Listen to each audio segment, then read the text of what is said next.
Hi friends, good morning, जय जगन्नाथ, नमस्कार, welcome to my mini blog. तो आज मुझे सकाल सकाल उठी पड़ी उठी सारिके टे बस भावुली वर्षा बहुत जोर होता केमती कौन कम करी सब। तो मो भाई भौणी दुटा शोचे आगुरी उठी पड़ी।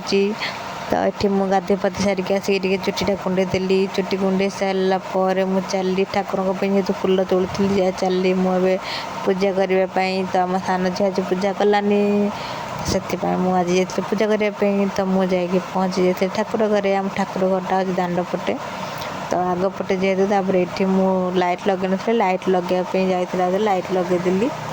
लाइट लगे सारापर मुझे ठाकुर पाखर आग काली बासी फूल बाहर करदेली।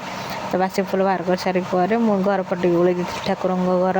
तापर ये मुझे पानी आणिक छिंची देती। छिंची सारापर फूल दूसरी। तो मुझे बाँ हाथ में कम करनी, मुझे डाण हाथ में कर बट कैमेरा बाँ हाथ देखा जाऊँगी, तो मत क्षमा करी। तो फूल दे सारापर मुझे धूपकाठी लगेदेली। जेहतु दीप घी नता सरी, तो मुझे खाली धूपकाठी ठाकुर पूजा करदेली।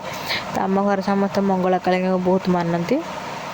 तो ये मु पूजा कर सारापर तो मुझे मुंडिया मारी सारिकी गली भगवान समस्त भल रखु। आठ मु लाइट फाइट बंद कर ठाकुर घर आसर बाहर को।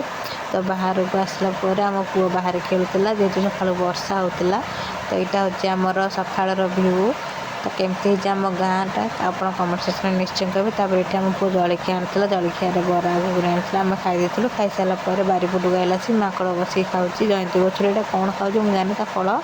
तो ये आम यहाँ हूँ बारीपटर भ्यूटा जेहतु बिल आम देखा भ्यूटा मस्त आसे। तो आम बाहर भी गछ बुदा लगी गछ बुदा केवल फूल गछ दुईटा लगी कलरा गछ जेहतु बापा आम ये दीपर खाଇବା खाई देलु। तो राति बाबा माछ आनी माछ भाजी सारिके आम माछ भाजी सारू। तापर आम भाई भौणी खाई माछ भात। रहुची, जय जगन्नाथ।